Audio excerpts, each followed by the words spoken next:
Astaghfirullah. Dan seterusnya ke atas. Ibu, nenek, buyut, itu semua adalah mahram.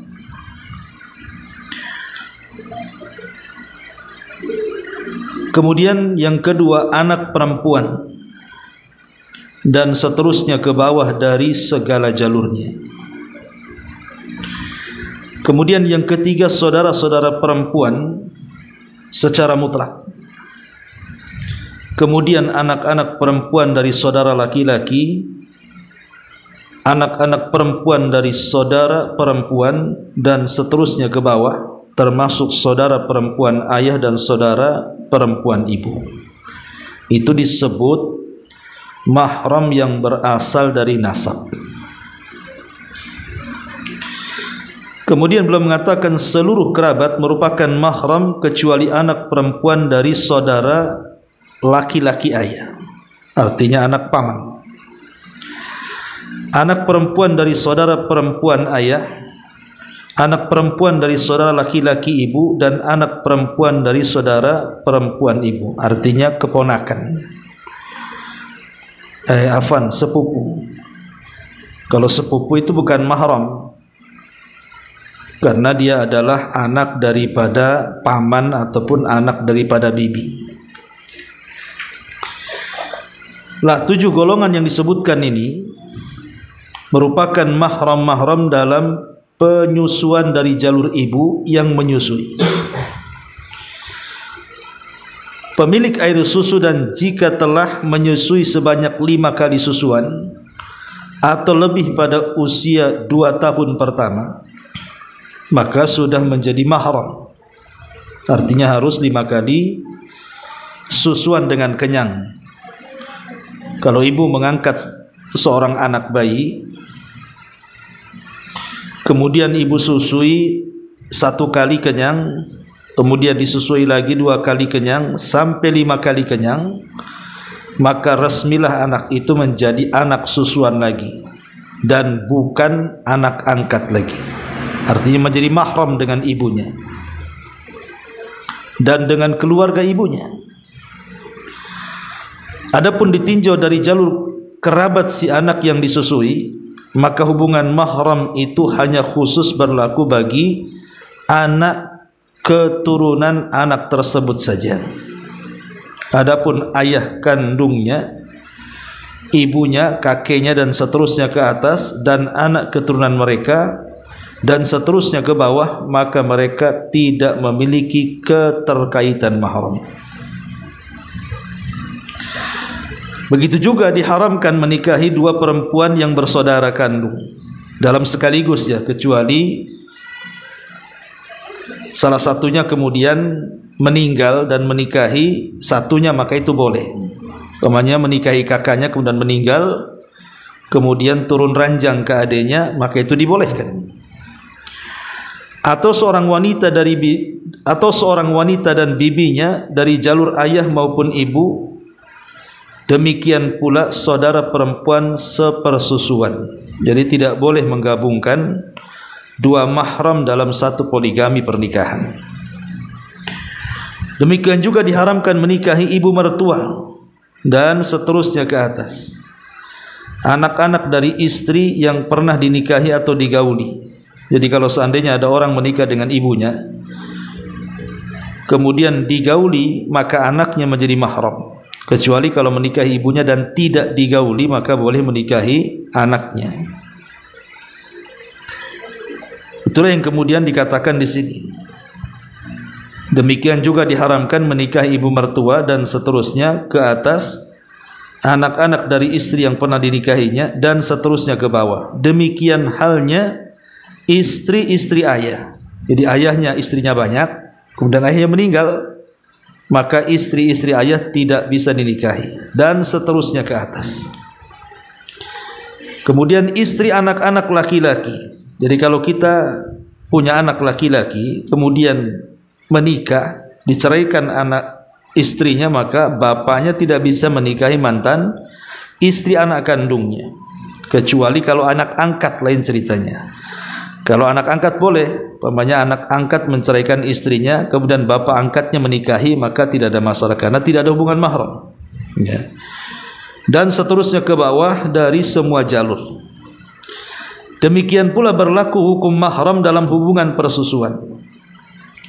Lah permasalahan-permasalahan seputar haram menikahi dua saudari kandung dan ipar dalam hubungan persusuan padanya terdapat perselisihan pendapat di antara para ulama. Akan tetapi mayoritas ulama dan 4 imam mazhab berpendapat haramnya hal tersebut berdasarkan dalil-dalil yang bersifat umum.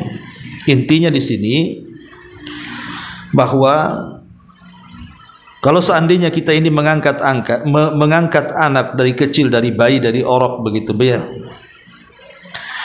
Tentu kalau anak itu hanya diangkat saja dari kecil sampai dia dewasa, maka itu tidak ada hubungan mahram dengan keluarga orang tua angkatnya.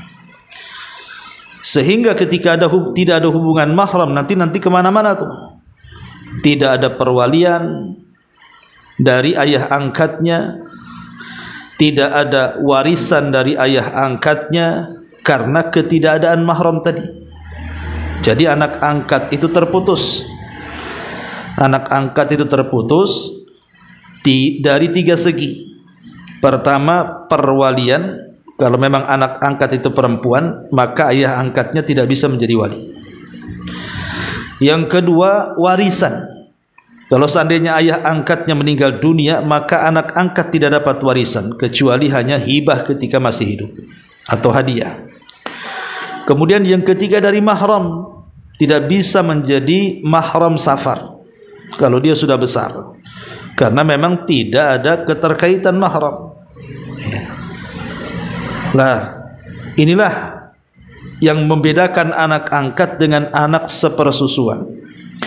Tapi kalau anak susu, maka nanti hukumnya berbeda karena yang tadinya tidak mahram menjadi mahram.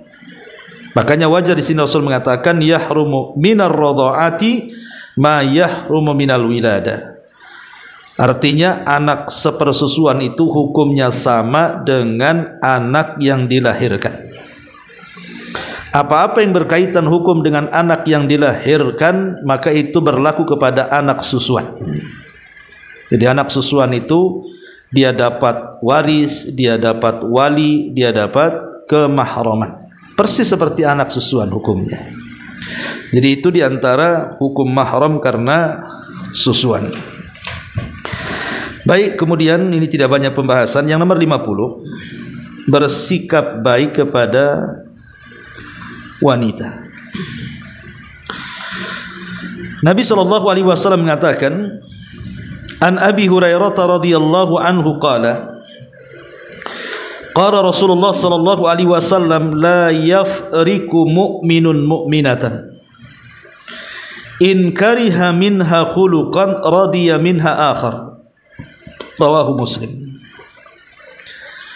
Dari Abu Hurairah radhiyallahu anhu dia berkata, Nabi sallallahu alaihi wasallam bersabda, janganlah seseorang mukmin itu membenci mukminah yang lainnya, artinya istrinya, jika ia tidak suka dalam satu tabiat perangai, maka bisa jadi dia redha, senang terhadap tabiat dan perangainya yang lain. Hadis ini menjadi sebuah kaidah besar dalam muamalah hidup setiap manusia. Jadi kaidah hadis ini melahirkan sebuah kaidah bukan hanya berlaku dalam urusan rumah tangga, Bu, tetapi juga dalam muamalah di luar daripada rumah tangga. Jadi kalau ibu membenci dengan sangat membenci, maka imbangi dengan akhlak yang baik yang lainnya. Contoh, ibu tidak suka dengan tetangga karena tetangga itu satu hari dia melemparkan sampah yang sangat bau busuk, baunya sampailah ke dalam rumah.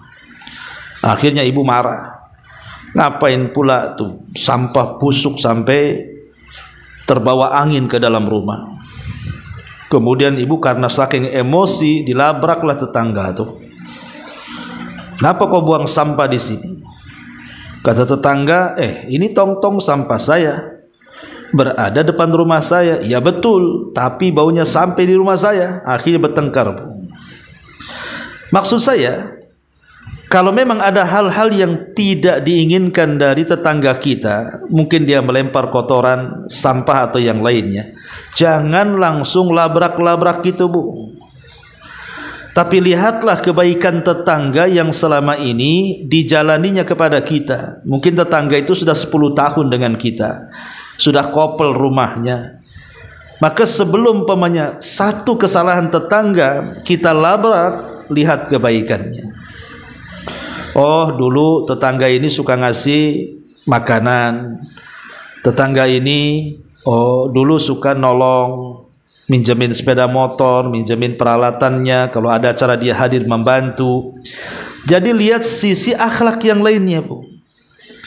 Sebab kalau setiap kemudian kesalahan dihukumi dengan kesalahannya, maka ibu tidak menjadi orang insaf namanya. Ibu tidak menjadi orang adil. Padahal di dalam Al-Quran Allah subhanahu wa ta'ala mengatakan, ya ayyuhalladzina amanu kunu qawwamina lillahi syuhada'a bil qisti wala yajrimannakum syana'anu qaumin ala alla ta'dilu i'dilu huwa aqrabu littaqwa.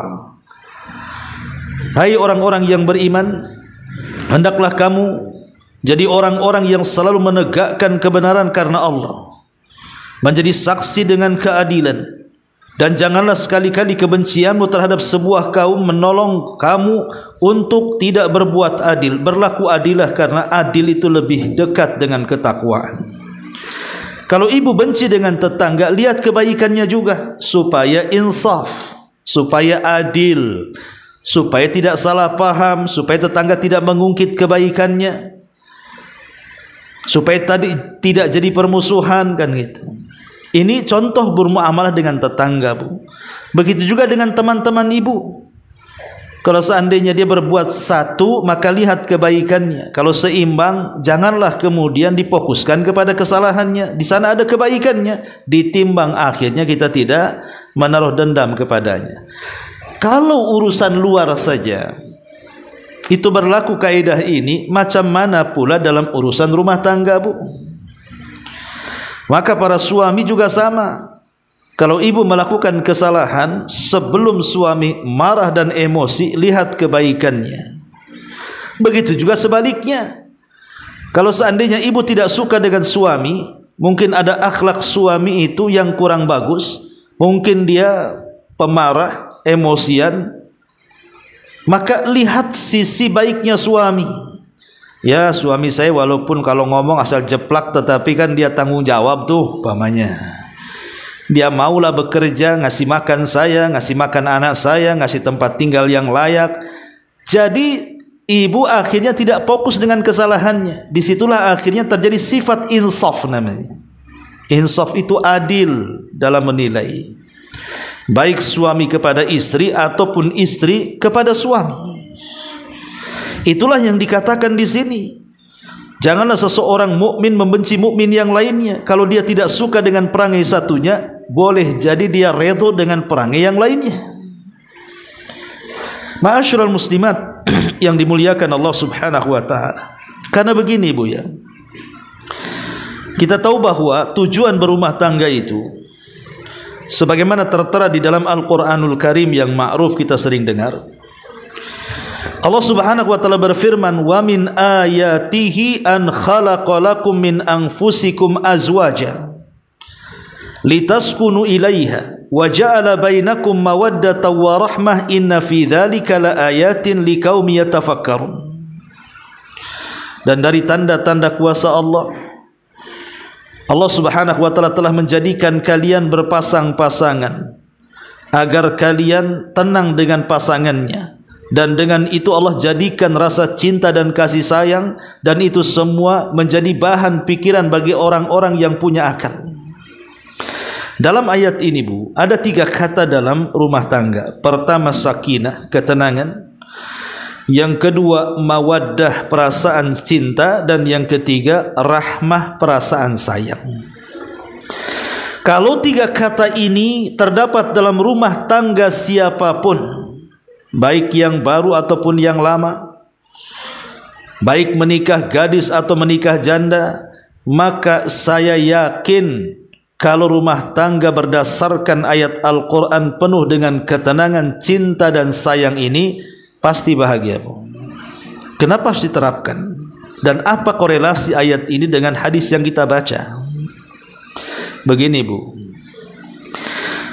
Kalau perasaan cinta dan kasih sayang itu menonjol dalam hubungan suami istri di dalam rumah tangga itu, maka itu akan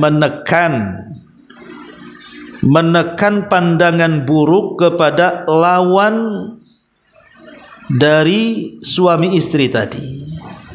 Suami tidak suka dengan istri, tapi karena cinta akhirnya tidak menampakkan kesukaannya. Begitu juga istri, dia tidak suka dengan akhlaknya suami, tapi karena sayang dan cinta tak jadi pula dia menampakkan keburukannya. Itulah yang kemudian akhirnya bersifat insaf di sini. Makanya salah satu cara supaya seorang mukmin tidak mencela mukminah yang lainnya, apabila dia tidak suka dengan perangai satunya, maka dia akan redha dengan perangai yang lainnya, lah itu bisa tertutupi dengan sakinah, mawaddah dan rahmah. Tapi kalau seandainya dalam rumah tangga itu sudah tidak ada ketenangan, berawal hilangnya cinta, akhirnya berhilang rahmah kasih sayang, maka hadis ini tidak mungkin dilakukan dalam rumah tangga. Kalau tidak suka, pasti ibu akan marah-marah. Kalau suami tidak suka dengan ibu, pasti dia akan emosi dan memuntahkan semua isi hatinya. Pasti itu. Karena biasanya umumnya kalau tidak cinta itu, maka keburukan orang lain itu akan dibicarakan. Tapi kalau orang cinta itu, walaupun dia buruk, pasti ditutupi, Bu. Makanya penting menanamkan tiga sifat dalam rumah tangga ini, supaya kita bisa mengamalkan hadis Nabi sallallahu alaihi wa ala alihi wasallam. Dan tidak mungkin juga seseorang itu mampu untuk membangun rumah tangga sakinah, mawaddah dan rahmah ini, Bu, kecuali kalau masing-masing suami dan istri itu melaksanakan hak dan kewajibannya masing-masing. Seorang suami tahu hak kewajiban seorang suami, apa yang harus dilakukan kepada istrinya. Seorang istri juga tahu hak dan kewajiban istri, apa yang harus dilakukan kepada suaminya. Kalau masing-masing suami istri itu melaksanakan haknya, Bu, maka insya Allah apa yang dikatakan Allah sakinah, mawaddah dan rahmat itu bisa kita wujudkan, sehingga kita bisa mengamalkan hadis ini. Tapi kalau satu di antara keduanya ada yang lalai atau mungkin meninggalkan hak dan kewajibannya, maka akan sulit rumah tangga itu mendapatkan kebahagiaan. Ma'asyiral muslimat yang dimuliakan Allah Azza wa Jalla, saya kira saya, ibu atau siapapun lah, menginginkan rumah tangga itu dipenuhi dengan kenikmatan. Karena memang asal rumah tangga itu sebuah nikmat. Karena Allah yang mengatakan wallahu ja'ala lakum mim buyutikum sakana. Allah yang menjadikan kepada kalian di rumah-rumah kalian itu sakana, tempat kita ini bernaung dan mencari ketenangan. Makanya begitu indah kalau rumah tangga itu penuh dengan ketenangan, sehingga banyak para suami yang kerasan di rumah dan tidak mau keluar rumah karena merasa tenang di dalamnya. Begitu juga istri, malas diajak kawannya untuk keluar, diajak main ke rumah kawannya karena lebih tenang di rumahnya karena ada suami dicintainya. Coba kalau seandainya rumah tangga itu penuh dengan permusuhan, penuh dengan kebencian, saya yakin masing-masing kita pun tidak akan kerasan di rumah itu. Kalau seandainya kaedah hadis ini tidak berlaku dalam rumah tangga, setiap pasangannya salah langsung dicela, setiap suami melakukan kesalahan langsung kemudian dicela, atau mungkin sebaliknya, maka selamanya tidak akan mendapatkan ketenangan. Padahal ketenangan dalam rumah tangga itu nikmat yang paling besar, Bu. karena dengan ketenangan itu suami bisa ibadah dengan tenang. Dengan nikmat ketenangan itu ibu juga bisa melayani suami dengan tenang dan ikhlas, dan itu semua pahala bagi ibu. Ma'asyiral muslimat yang dimuliakan Allah Subhanahu wa taala, bagaimana caranya supaya rumah kita ini mendapatkan ketenangan? Pertama, Bu, ibu harus mampu memperbaiki diri, tingkatkan kualitas agama dalam rumah. Karena salahuz zaujah itu adalah asasus sa'adah. Ulama mengatakan baiknya seorang istri dalam rumah itu karena paham dengan agama, maka itu asas kebahagiaan rumah tangga. Karena kalau seorang istri itu tak paham agama, berarti tak paham rambu-rambu tuh. Kalau sudah tak paham rambu-rambu, jangankan lagi urusan rumah tangga, urusan jalan saja diterabas dia tuh lampu merah tuh. Makanya penting agama itu, karena agama itulah yang kemudian membimbing rumah tangga kita. Maka teruslah belajar dan belajar, karena tujuan dinikahi ibu itu karena agama. Allah Rasul mengatakan tungkahul mar'atu li arba, lima liha wali hasabiha wali jamaliha wali diniha fadfar bidzatid dini taribat yadak. Seorang wanita itu dinikahi karena harta, karena nasab, karena cantik, dan juga karena agama. Maka Rasul mengatakan pilihlah yang baik agamanya, selamat anda. Maka teruslah belajar dan belajar agama. Yang kedua, al-ihtimam bil ahkami syar'iyyati, punya kepedulian untuk menerapkan hukum-hukum syar'i. Hukum-hukum syar'i diterapkan. Hukum-hukum syar'i diterapkan itu maksudnya jangan biarkan anggota keluarga ini lalai ibadah kepada Allah. Pamannya ibu punya anak, jangan sampai anak tidak sholat. Pamannya suami lalai tidak sholat, ingatkan supaya dia sholat. Ya. Kemudian ibu sendiri berusaha untuk sholat, baik wajibnya atau sunnahnya, berusaha untuk membaca Quran, berzikir, sehingga tidak menjadikan rumah seperti kuburan. Lah kalau seandainya punya perhatian dengan hukum-hukum syariat, berusaha ditegakkan dalam rumah tangga, maka ini asasus sa'adah, maka akan sampai ke puncak kebahagiaan. Ini yang kedua. Yang ketiga, ib'adu kulli wasilatin min wasailil fasadi minal baiti. Hindari bu wasilah-wasilah yang wasilah-wasilah ini bisa merusak rumah tangga. Baik yang sifatnya wasilah-wasilah ini kemaksiatan dalam rumah tangga, yang menjadikan setan akhirnya bercokol di rumah kita, atau wasilah-wasilah yang bisa merusak rumah tangga yang lainnya. Contoh umpamanya, ibu di rumah justru bukannya nyetel ngaji, malah musik kencang-kencang, ataupun mengundang kawan-kawannya ke rumah ibu, begibah rame-rame di rumah ibu. Ngapain bu begibah di rumah ibu? Kenapa pula di rumah ibu yang jadi markas gibah? Ya. Jadi hindari wasilah-wasilah itu, supaya rumah tangga kita ini diberkahi oleh Allah Subhanahu wa ta'ala.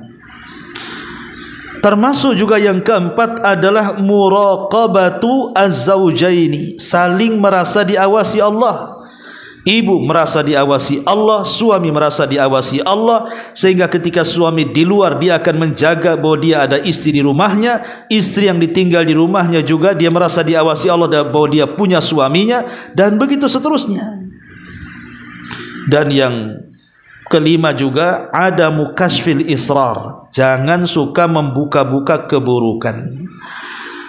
Yang tahu keburukan suami itu ibu, sebagaimana yang tahu keburukan ibu itu suami. Karena hari-hari namanya satu kasur, satu ranjang, satu kamar, pasti sedikit banyak tahulah rahasia di antara keduanya. Makanya kenapa Nabi SAW sampai mengatakan inna min asyarrin nasi indallahi manzilatan yaumal qiyamah ar-rajulu yufdi ila imra'atihi wa tufdi ilaihi thumma yanshuru syirraha. Sesungguhnya yang paling buruk manusia di sisi Allah tempat duduknya pada hari kiamat, seorang suami menjelek-jelekan istrinya atau seorang istri menjelek-jelekan suaminya kepada orang lain dan disebar rahasianya. Hati-hati ya. Ini yang kelima. Yang keenam al-bu'du al-bu'du kullal bu'di an hisabi az-zallati al-hafawati baina zawjaini. Awas, hindari, jangan suka mencatat kesalahan-kesalahan. Jangan membukukan masing-masing kesalahan. Jangan sampai ibu punya buku diare, kemudian disebutkan hari, tanggal, bulan, tahun suami kurang ajar. Ya. Terus sampai ada 200 poin tuh. Sehingga ketika terjadi permasalahan, Bu, itu mengungkap memori-memori lama, dimuntahkan hari itu juga tuh. Jadi itu penting, gak perlu dicatat kesalahan itu. Sebagaimana tidak perlu juga dicatat kebaikan. Tugas ibu berbuat baik, tugas suami berbuat baik, itu maksudnya. Nah, itulah yang harus dipahami oleh pasangan suami istri. Masyaallah muslimat yang dimuliakan Allah Subhanahu wa taala, saya tidak hendak bicara tentang hak dan kewajiban. Apa itu kewajiban suami karena terlampau banyak, dan juga saya sedang mengaji di hadapan ibu-ibu. Kalau di hadapan suami ya mungkin saya akan bicara juga hak dan kewajiban untuk mereka. Tapi karena ini pengajian ummahat, ya mungkin saya akan fokus kepada pembahasan yang berkaitan dengan ibu-ibu. Ada 5 perkara, Bu, yang harus ibu lakukan dalam rumah tangga. Pertama, taat dan patuh kepada Allah. Kemudian setelah itu taat dan patuh kepada suami. Pertama, taat dan patuh kepada Allah. Kemudian setelah taat dan patuh kepada Allah, taatlah dan patuhlah kepada suami. Apapun yang diperintahkan suami selama bukan maksiat, lakukan. Apapun yang dilarang suami selama larangan itu tidak menyelisih syariat, tinggalkan. Karena ibu harus patuh. Tidak boleh kemudian ibu membangkang kepada suami, karena pembangkangan suami dalam perintah yang ma'ruf itu sebuah kedurhakaan besar dalam rumah tangga, dan ibu berdosa. Ya. Masyaallah muslimat yang dimuliakan Allah Subhanahu wa taala, jangan lagi urusan-urusan yang tidak berpahala, Bu. Urusan-urusan berpahala saja kalau nilainya hanya ibadah sunnah, tidak bisa mengalahkan hak dan kewajiban suami apabila menginginkan ibu. Contoh umpamanya suami tidak bekerja, anggaplah hari Ahad, tanggal merah hari Kamis ataupun hari Senin. Ya. Sementara di 2 hari itu kan ada puasa sunnah, Bu. Lah suami kebetulan karena tanggal merah dia tidak bekerja. Kemudian ketika suami menghendaki sesuatu kepada istrinya, ya namanya suami istri di rumah tentu juga ingin berdua-duaan kan, Bu. Tiba-tiba ibu nyeletuk pada suami, maaf bang, saya sedang puasa sunnah, saya sedang puasa Kamis, saya sedang puasa Senin, jangan ganggulah katanya. Kalau ibu kemudian menolak ajakan suami, padahal perintah suami itu sebuah kewajiban yang harus ditaati selama tidak dalam kondisi maksiat, maka kalau ibu teruskan puasa sunnah, berarti ibu sedang melakukan maksiat kepada suaminya. Rasul yang mengatakan la tasumul mar'atu wa zawjuha syahidun illa biidni illa Ramadan. Tidak boleh seorang wanita berpuasa sementara suaminya ada di rumahnya, kecuali dengan izinnya dan kecuali bulan Ramadan. Sekalipun sudah ada izin suami, anggaplah ibu malam-malam itu Ahad malam Senin sudah ngomong sama suami, "Bang, besok saya puasa." Kata suami, "Monggo silahkan." Rupanya siang-siang pula suami tak tahan, syahwatnya tinggi, ingin mencampuri istrinya. Kemudian suaminya ngomong, "Udahlah batalin saja tuh puasa tuh, aku sudah tak tahan." Maka ibu batalkan puasanya, layani suaminya. Kenapa? Karena melayani suami hukumnya wajib, meneruskan puasa sunnah itu sunnah saja. Nah ini yang harus dipahami ya. Kalau urusan puasa saja ibu harus membatalkan kalau suami pengen berdua-duaan di rumah. Macam mana pula urusan-urusan yang tidak ada nilai ibadahnya? Contoh suami lagi libur. Suami lagi libur nih, di rumah saja. Ibu pula malah asik-asik shopping sama kawannya. Ibu pula asik-asik kemudian arisan di rumah kawannya. Satu hari tak pulang-pulang, tak kemana perginya. Ini perkara-perkara yang tidak ada faedahnya kan Bu. Kalau perkara-perkara ibadah seperti puasa saja, itu kita tidak boleh, harus membatalkan demi bersama suaminya. Macam mana perkara-perkara yang tidak ada faedahnya kan? Lah ini yang harus dipahami ya. Karena Nabi SAW mengatakan, "Ayyuma mra'atin matat wa zawjuha anha radin dakhalal jannah." Siapapun wanitanya, kalau dia meninggal dunia, kemudian saat istrinya meninggal dunia suaminya redha, suaminya rela, maka wanita itu layak masuk surga. Bayangkan Bu, taruhlah seandainya ibu itu rajin puasa Senin Kamis, rajin sholat malam, rajin baca Quran, rajin zikir, tapi rajin pula nyelekit omongannya sehingga menyakiti suaminya. Nih kalau ibu mati, suaminya malah senang itu artinya karena sakit hatinya terbalaskan dengan kematian ibu tidak masuk surga itu karena suami tidak redha. Ya.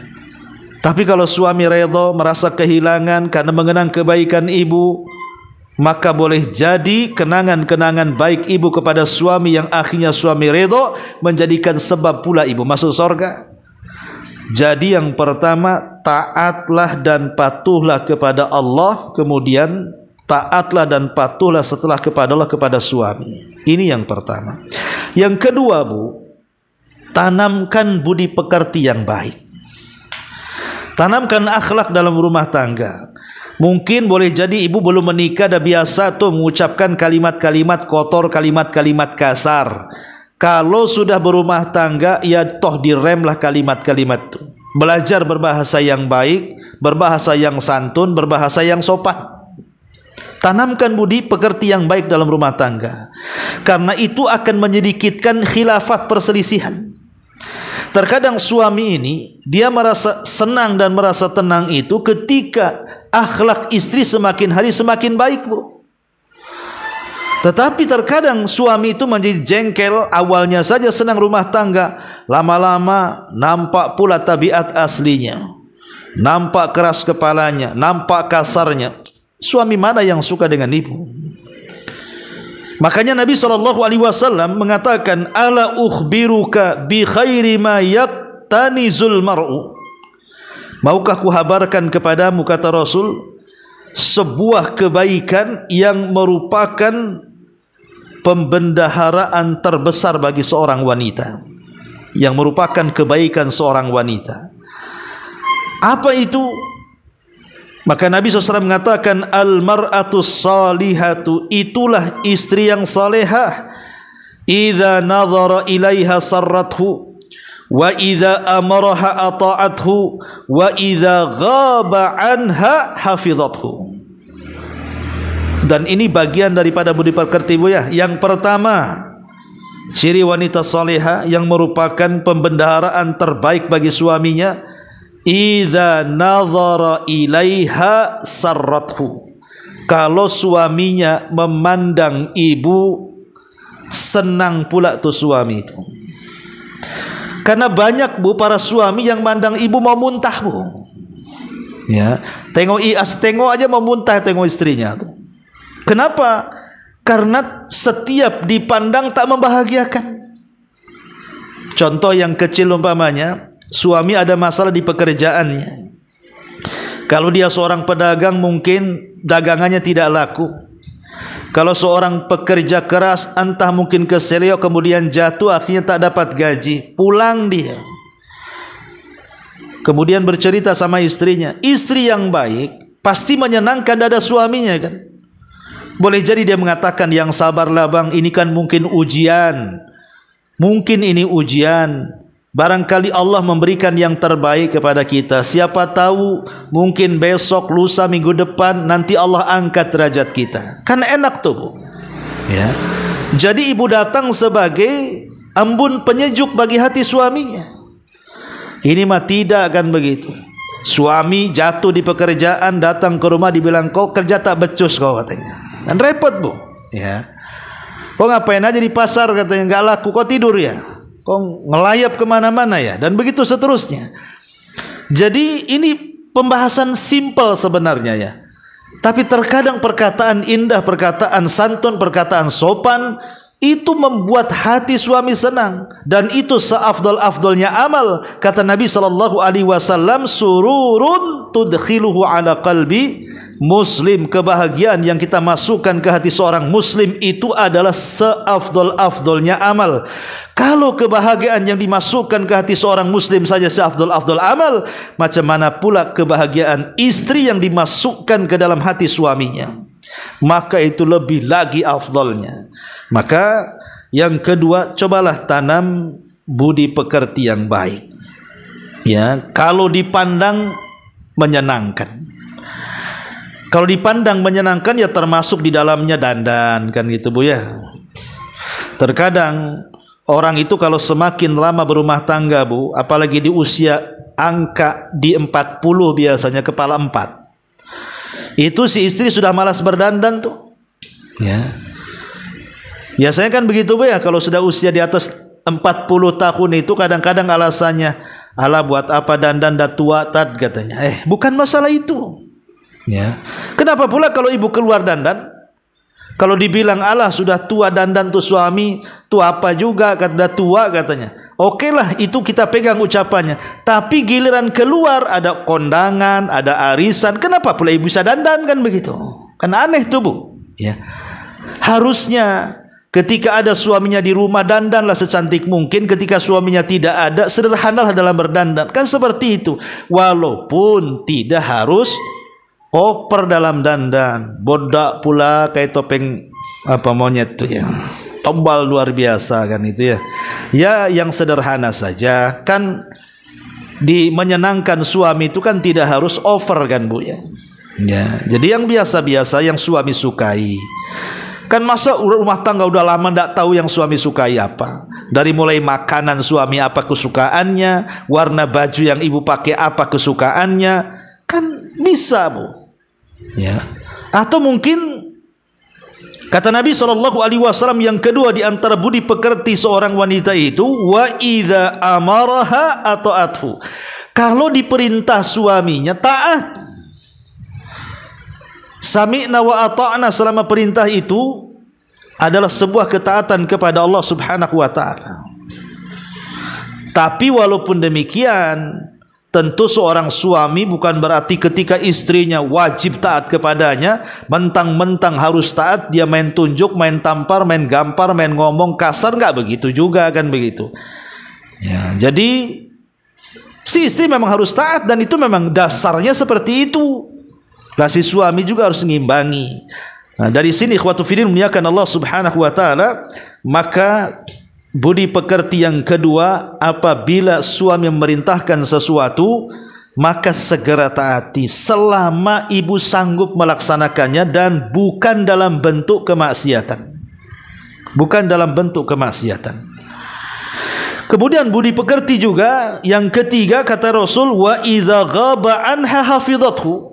Kalau suami tidak ada, suami di luar rumah gitu ya, ibu pandailah tuh jaga-jaga harta suami di rumah.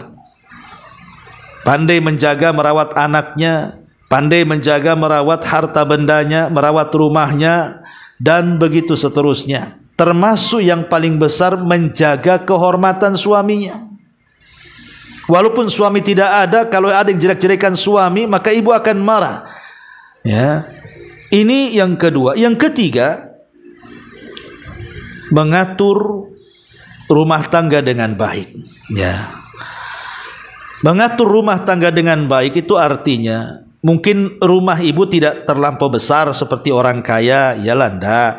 Ya mungkin rumahnya sudah sewa kecil, tapi kan mesti ibu tahulah tata letak barang yang bagus di mana, yang pantas di mana, kan begitu Bu. Pamannya ruangan tengah ini yang pantas, ruangan depan ini yang pantas, ruangan tidur ini yang pantas, dapur ini yang pantas, kan begitu. Maka seorang wanita kan harus pandai itu Bu. Mungkin karena pengalaman atau sekarang kan sudah ada YouTube ya.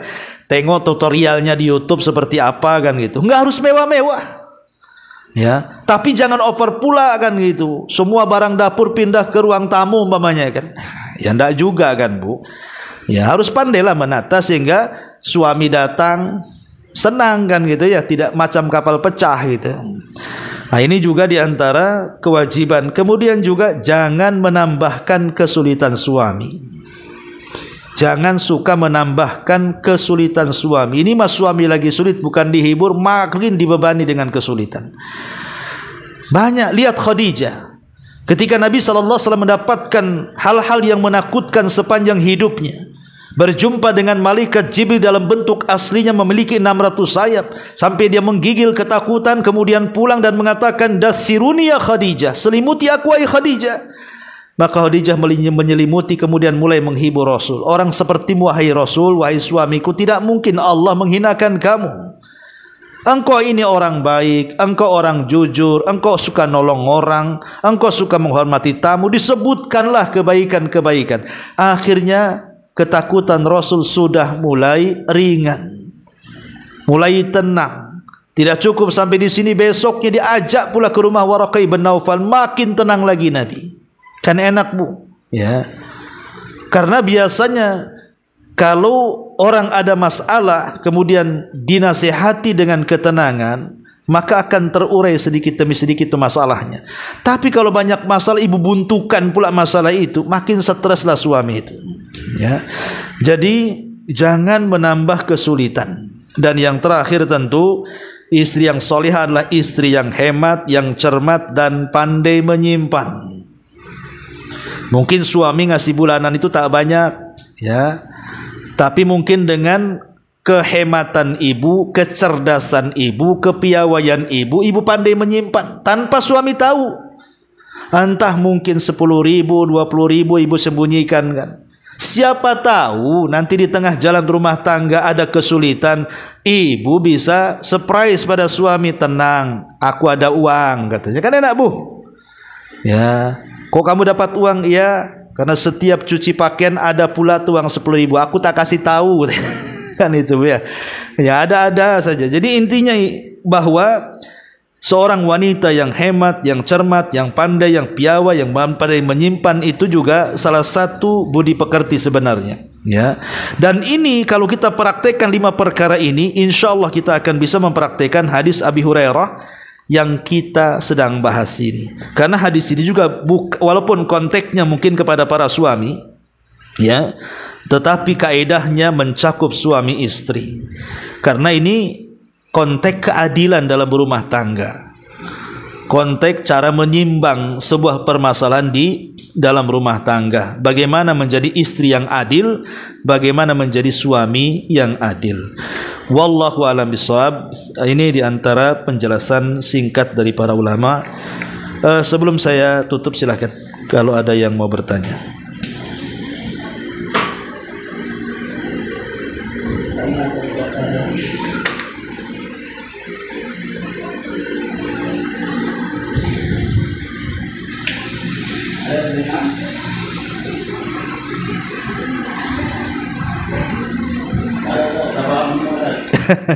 Masya Allah. Iya, mudah-mudahan ada manfaatnya. Ya, akhirul kalam, subhanakallahumma bihamdika Asyhadu an la ilaha illa anta astaghfiruka wa atubu ilaik. Allahu taala alam. Assalamualaikum warahmatullahi wabarakatuh.